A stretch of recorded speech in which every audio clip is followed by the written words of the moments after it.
Oh, I had a problem with the shed.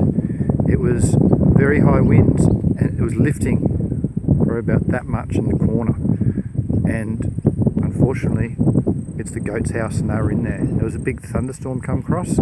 It was 64 kilometres an hour actually. So yeah, 64 kilometres an hour, that's what it peaked yesterday. Very, very high. Through that little thing, it was spinning off its head and the alarm was going off too. So I had to fix it because the goats are cool. So I just ran out and jumped in there and held it and rode the storm out with them.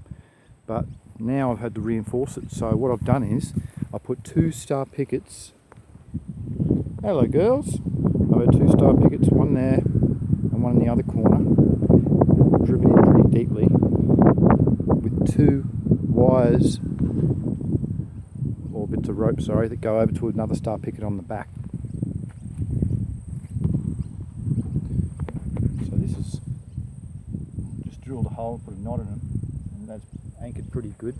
I've also butted it there just for some wind protection, because it's going to get pretty I'm on top of a hill here, so it gets pretty blimmin' windy.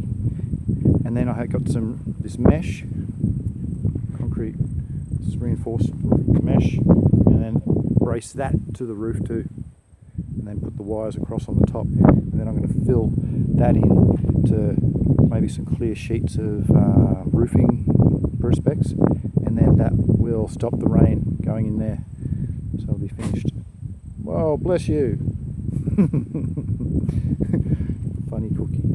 Yes, so that will hopefully get it for the next rainstorm. See how it goes. I won't have to ride it out with them. Alright, thanks for watching.